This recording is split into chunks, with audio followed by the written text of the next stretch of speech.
यह कहानी एक गरीब दर्जन की है जो अपनी मेहनत से अपने परिवार का पेट पाल रही थी। वह एक छोटी सी सिलाई की दुकान चलाती थी और पूरे मोहल्ले में उसकी सिलाई की खूब तारीफ थी। उसकी सिलाई इतनी बेहतरीन थी कि गांव की सबसे अमीर जमींदार की बेगम भी अपने कपड़े उसी से सिलवा थी। एक दिन उसने देखा कि उसकी बनाई हुई सिलाई किए हुए कपड़े तैयार थे, लेकिन जमींदार की बेगम ने उन्हें लेने के लिए किसी को नहीं भेजा घर में। उसके अब्बा की तबीयत बहुत खराब थी और उसे उनकी दवाइयां लानी थी। वह कपड़े लेकर खुद हवेली पहुंच गई। वहां जाकर उसने देखा कि बेगम साहिबा अभी तक नहीं आई थी। वह 1 घंटे तक इंतजार करती रही। फिर आखिरकार बेगम साहिबा सीढ़ियों से नीचे उतरती नजर आई। बेगम साहिबा ने सुर्ख लाल साड़ी पहन रखी थी। भारी भरकम गुलूबंद गले में झूल रहा था और वह नाज नखरों से चलती हुई आ रही थी। उन्होंने तिरछी निगाहों से देखा और तंजभरे लहजे में बोली, इस बार बहुत देर कर दी तुमने। साड़ा सिलने में दर्जन घबराई, तुरंत सफाई दी। बेगम साहिबा, मैंने तो 2 दिन पहले ही सिलाई पूरी कर ली थी। सोचा कि आपकी नौकरानी आकर ले जाएगी, लेकिन जब वह नहीं आई तो मैं खुद ही ले आई। बेगम साहिबा ने गुस्से से होंठ भींच लिए और बड़बड़ा से हुए बोली, इस सकीना की बच्ची को तो आने दो, उससे पूछती हूं। फिर वह एक एक करके कपड़े खोलकर देखने लगी। थोड़ी देर बाद उनकी थरियां कुछ कम हुई और तारीफ करते हुए बोली, सिलाई तो बहुत अच्छी की है, पहनकर देखूंगी कि फिटिंग ठीक है या नहीं। दर्जिन ने राहत की सांस ली। उसे लगा कि अब उसे मेहनत की मजदूरी मिल जाएगी। लेकिन तभी हवेली के एक कोने से शोरगुल उठा। ऐसा लग रहा था जैसे कोई बड़ा हंगामा हो गया हो। सारे मुलाजिम उस ओर दौड़ पड़े। किसी के हाथ में मोटा डंडा था तो किसी के हाथ में लाठी। बेगम साहिबा भी बेचैनी से उठ खड़ी हुई और चौकीदार को बुलाकर पूछा, क्या हुआ? चौकीदार घबराई आवाज में बोला, बेगम साहिबा, अब अभी अभी माली ने लॉन में बहुत बड़ा इच्छाधारी नाग देखा है। वह एक दरख्त से लिपटा हुआ बैठा था। शुक्र है कि माली ने देख लिया, जल्दी ही उसे पकड़ लेंगे। इतना सुनते ही हवेली के सारे लोग इकट्ठा हो गए। दर्जिन भी घबरा गई, लेकिन उसे अपनी मजदूरी की फिक्र थी। वह कांपती आवाज में बोली, बेगम साहिबा, पैसे दे दीजिए, मुझे जाना है। बेगम साहिबा ने एक नजर उस पर डाली और लापरवाही से बोली, हाँ, मैं सकीना के हाथ पैसे भिजवा दूंगी, और भी कपड़े सिलवाने हैं तुमसे। दर्जन की उम्मीदें टूट गईं।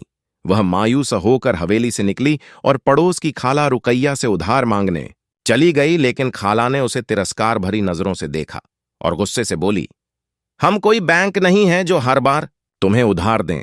लेकिन उनकी बड़ी बेटी नगीनाबाजी मेहरबान थी। उन्होंने दर्जन को पैसे दे दिए। दर्जन ने तसक भरी नजरों से उन्हें देखा और जल्द वापस करने का वादा किया।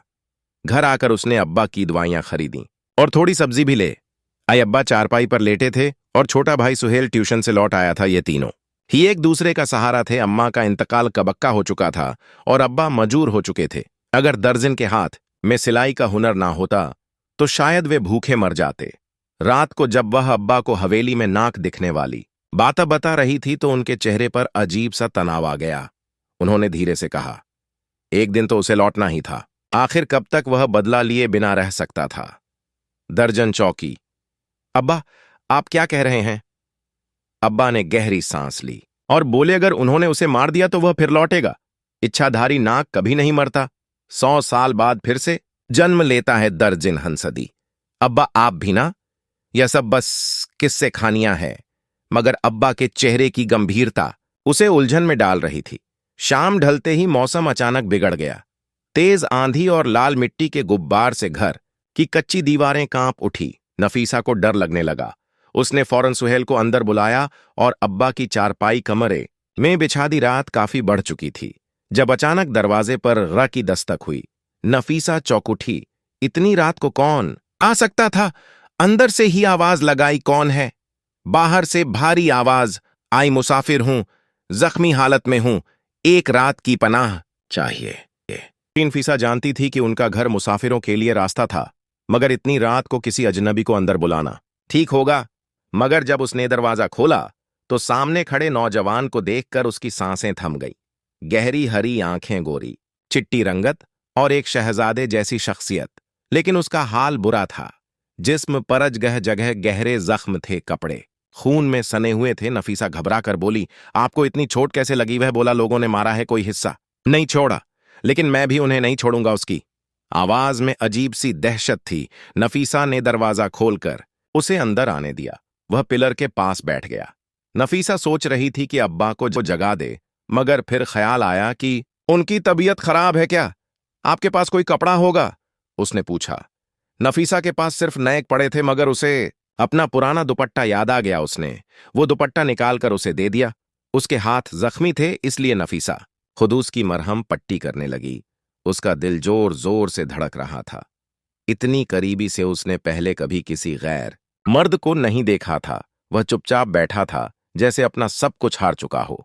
नफीसा ने उससे खाने का पूछा तो वह बोला, अगर थोड़ा खाना मिल जाए तो बड़ी मेहरबानी होगी। नफीसा ने जल्दी से रात का बचा हुआ खाना लाकर दे दिया उसे। देखकर वह सोचने लगी कि इतना खूबसूरत आदमी गांव में किसके घर आया होगा। उसकी आंखें किसी आम इंसान की नहीं लग रही थी। वह बोला, आपको मेरी वजह से आधी रात को तकलीफ हुई, इसके लिए माफी चाहता हूं, मगर क्या करूं, बड़ी मुश्किल से जान बचाकर यहां भागा हूं, वरना वह लोग मुझे मार डालते हैं। नफीसा परेशान हो गई, आपके दुश्मन इसी गांव के हैं। उसने सिर हिलाया। मैं ज्यादा कुछ नहीं बता सकता, मगर आप मुझ पर एक एहसान कर सकती हैं। जब तक मेरे जख्म ठीक ना हो जाए मुझे इस घर में रहने दें और किसी को मेरे बारे में मत बताइएगा। नफीसा ने बिना सोचे कहा, आप जितने दिन चाहे यहां रह सकते हैं, हमारे घर में कोई आता जाता नहीं। वह तसना निगाहों से उसे देखता रहा, फिर जमीन पर लेट गया। शायद थकान हद से ज्यादा थी। नफीसा भी उसकी तरफ देखते देखते सो गई। सुबह जब उसकी आंख खुली तो वह घबरा गई। घर में उस अजनबी का नामो निशान तक नहीं था। उसने तो कहा था कि वह 3 दिन रहेगा, फिर अचानक कहां चला गया। यही सोचते हुए वह अब्बा और सुहेल के लिए नाश्ता तैयार करने लगी, लेकिन उसका दिल बेचैन था जब उसके अब्बा ने अचानक उसे आवाज दी। उसने चाय का प्याला रखा और उनके पास चली गई। अब्बा के चेहरे पर हैरानी थी। यह सहन में अजीबोगरीब निशान कैसे हैं? अब्बा ने गंभीर लहजे में कहा। नफीसा ने उनकी निगाहों की सीध में देखा तो सच में फर्श पर अजीब से निशान थे। उसने अनजान बनते हुए कहा, अब्बा ना जाने किस चीज के हैं, आप ही बताइए, आप ज्यादा तजुर्बे का हैं। अब्बा ने गहरी सांस ली और बोले, ऐसे निशान तो खेतों में दिखते थे जहां नागों का बसेरा होता था, लगता है यहां से कोई नाग रंग कर गया है। अब्बा की बात सुनकर नफीसा के चेहरे का रंग उड़ गया, लेकिन अगले ही पल वह हंसने लगी। अब्बा नाग हवेली में था, यहां नहीं। आप मुझे डराने की कोशिश कर रहे हैं। अब्बा ने संजीदगी से कहा, डरा नहीं रहा बेटा, मैंने अपनी जिंदगी में बहुत कुछ देखा है, ये निशान मुझे नागों के ही लगते। नफीसा ने उनकी बात को हल्के में लिया, लेकिन उसके मन में कुछ सवाल उठने लगे। वह मन ही मन किसी और के बारे में सोच रही थी। आखिर वह कौन था, कहां चला गया? काश वह दोबारा लौट आए ताकि वह उसका नाम पूछ सके। इस बेचैनी के बीच उसने पड़ोस की खाला के बेटे की शादी के लिए कपड़े सिलने शुरू कर दिए। थोड़ी देर बाद खाला अपने कपड़े लेने आई। उन्होंने नफीसा को ध्यान से देखा और कहने लगी, तुझे तो सारी जिंदगी कमवारा ही रहना पड़। नफीसा हैरानी से उनकी तरफ देखने लगी। खाला ने ठंडी सांस भरी, देख, एक तरफ तेरा बाप मजदूर है, घर में खाने को कुछ नहीं, तेरा छोटा भाई अभी बच्चा है, ऐसे में तेरी शादी कैसे होगी? नफीसा ने धीमे स्वर में जवाब दिया, खाला मुझे शादी की कोई जल्दी नहीं, मैं अपने अब्बा और भाई की जिम्मेदारी उठा लूं, यही मेरे लिए काफी है। खाला ने उसके सिर पर हाथ रखा। अल्लाह तुझे हिम्मत दे बेटी, लेकिन तुझे देखकर रहम आता है। नफीसा ने उनकी बातों पर कोई जवाब देना जरूरी नहीं समझा। उसे इस तरह की बातें सुनने की आदत हो गई थी। शाम को सुहेल ट्यूशन से लौटा और कहने लगा, बाजी ट्यूशन वाली फीस मांग रही थी। नफीसा ने उसकी तरफ देखा और सिर हिलाकर कहा, 1-2 दिन में मिल जाएगी। उसे मालिक पर गुस्सा आ रहा था, जिसने अभी तक नौकरानी के हाथ पैसे नहीं भिजवाए थे। शायद उसे फिर से जाना पड़ेगा। रात के वक्त जब वह पड़े सिलाई कर रही थी, तभी उसके पीछे से एक धीमी मगर जानी पहचानी आवाज आई, कैसी हो तुम? वह चौंक गई। उसने गर्दन घुमाई और देखते ही उसके होश उड़ गए। वही नौजवान उसके सामने बैठा था। नफीसा घबराई हुई बोली, तुम अंदर कैसे आए? उसने दरवाजे की तरफ इशारा कर दिया। दरवाजा खुला रह गया था। नफीसा के पैरों तले जमीन खिसक गई। उसने तो सुहेल को ताकीद की थी कि दरवाजा अच्छी तरह बंद कर दे। घबराते हुए उसने जल्दी से दरवाजा बंद कर दिया। तुमने कहा था कि 3 दिन तक रहोगे, फिर कहां चले गए थे? नफीसा ने पूछा। नौजवान हल्का सा मुस्कुराया, तो तुम मेरा इंतजार कर रही थी।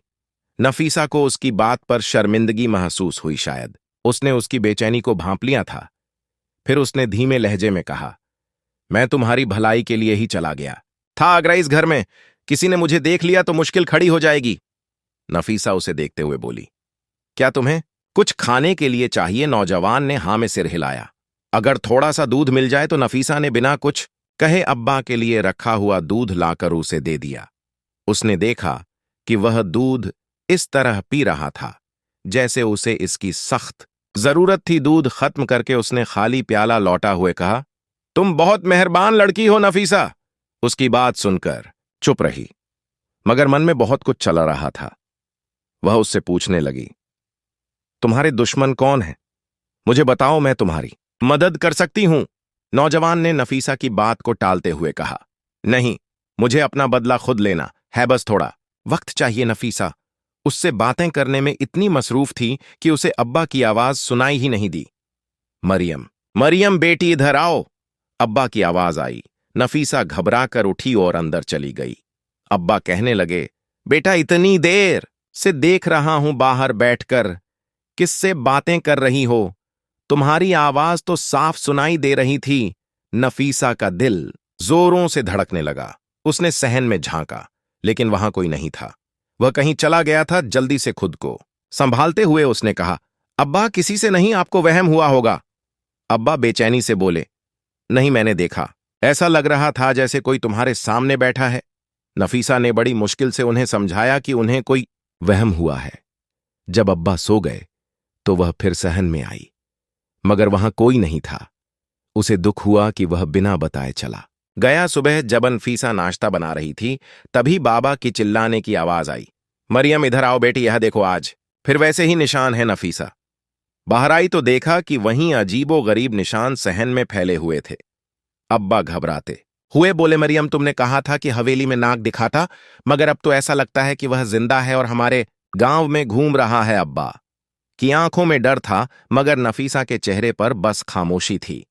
नफीसा और उसके अब्बा के दरमियान अगरी बातें होने लगी थीं।